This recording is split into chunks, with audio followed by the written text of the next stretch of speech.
Você já percebeu se seu filho tem dificuldades para amarrar o cadarço, se alimentar sozinho, correr? Será que isso é normal na idade dele? Você já se perguntou se ele tem dificuldades motoras? Eu sou a psicomotricista Ludinalva Mendes e no vídeo de hoje eu vou te falar quais são os principais sinais para dificuldades motoras e como você pode auxiliar no desenvolvimento motor da sua criança. Assista até o final e saiba mais. Então, quais são os principais sinais de alerta para a dificuldade motora, né? Então, o que é esperado para a faixa etária? Então, crianças de 3 e 4 anos de idade, elas precisam já estar tendo algumas habilidades, como, por exemplo, elas correm sem cair, elas conseguem subir escadas com apoio, então, segurando a mão de algum adulto ou segurando no corrimão, um pé em cada degrau. Quando a gente fala de dificuldades motoras, a gente precisa pensar no que é esperado para determinada faixa etária. Então, se seu filho, sua criança, pode ser até mesmo seu aluno, ele está dentro da faixa etária e não está fazendo alguma dessas habilidades que eu vou falar a seguir, fique atento. Então, quando a gente pensa nas crianças de 3 e 4 anos, essas crianças elas já devem estar correndo sem cair, elas já devem estar subindo e descendo escadas alternando os pés em cada degrau, com a ajuda, né, segurando no corrimão, a ajuda de um adulto, elas já conseguem pular com os dois pés juntos, elas já conseguem se equilibrar, nem que seja por alguns segundos, com um pé só e também alternando os pés.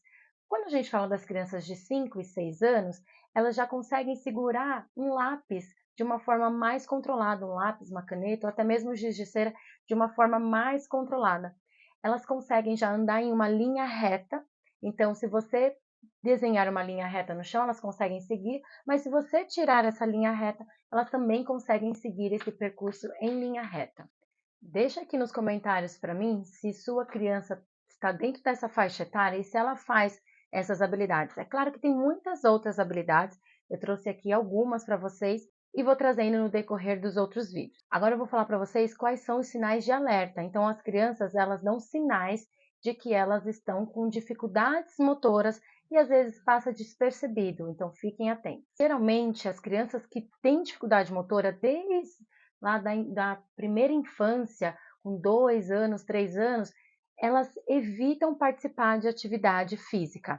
Então, atividades esportivas, atividades recreativas, que vão exigir esse esforço do corpo, esse movimento, né, corporal, elas evitam participar.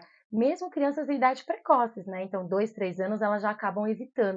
São crianças que elas tropeçam e elas caem com muita frequência. Ou a gente consegue perceber que ela sempre tem um roxinho em alguma parte do corpo e não sabe explicar. Só acorda no outro dia e está com um roxo. Tem adultos também que fazem isso, né? Apresentam dificuldades em comer sozinhas, então de usar talheres, de se vestir, de trocar de roupa.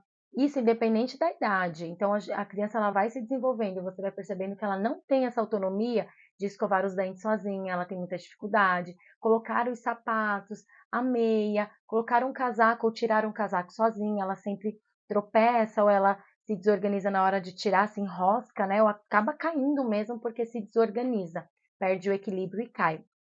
São crianças que têm dificuldades em segurar o lápis, então a escrita desorganizada, ou quando vai segurar o lápis, segura de uma forma errada, que acaba machucando muito o dedo, e mesmo você corrigindo, ela não consegue segurar dessa maneira precisa. E um outro sinal de alerta, por último e não menos importante, é quando a criança ela demora para aprender a andar de bicicleta ou a pular corda. Ela demora mais do que é esperado quando a gente compara ela com outras crianças. Quando eu falo da comparação, a gente não vai comparar o que um consegue fazer, o que o outro consegue fazer e ficar julgando a criança por aquela habilidade. Mas a gente precisa entender o que está esperado ali para a faixa etária dela. Então, crianças de 3 anos, 4 anos, o que elas já podem fazer? Né? Já conseguem ajudar em algumas tarefas, de guardar os brinquedos sem tropeçar, elas conseguem organizar as roupas delas, então guardar o material dentro da mochila. Mas se a gente vê que essas tarefas são difíceis, se tornam cada vez mais complicadas, isso também é um sinal de alerta. Então, agora nós vamos falar da diferença entre dificuldades motoras e transtorno do desenvolvimento da coordenação. Quando a gente fala do transtorno do desenvolvimento da coordenação, o TDC, a gente fala de dificuldades motoras que atrapalham as atividades de vida diárias da criança. Então, é uma criança que, quando ela está dentro da faixa etária esperada ali, ela não consegue escovar o dente sozinha, ela tem dificuldade de colocar o sapato sozinha, a meia, dificuldade de colocar uma roupa ou trocar de roupa sozinha. Na escola, os professores acabam reclamando dessa escrita desorganizada, dificuldade de segurar o lápis.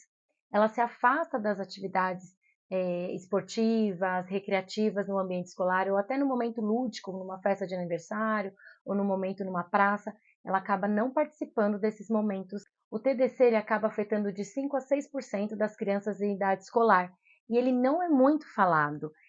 Se você vai em consultórios médicos, nem todos os médicos têm conhecimento desse atraso motor e que pode vir a ter o diagnóstico de TDC. Por isso, fico alerta da gente pensar nessa intervenção precoce. A criança começou a apresentar dificuldades motoras, a gente já começar com a intervenção. Como que a gente consegue diferenciar dificuldades motoras do TDC? Se mesmo passando por uma intervenção motora, como por exemplo a psicomotricidade, por um período longo de tempo e a criança não teve uma melhora, ela não teve uma evolução significativa, provavelmente possa ser um TDC. Mas se a criança com a estimulação motora, ela foi melhorando ao longo das sessões, ela teve essa melhora significativa, então ela consegue correr sem cair, ela começou a subir degraus, né, sozinha, mesmo com apoio no corrimão, mas ela coloca um pé em cada degrau, alternados.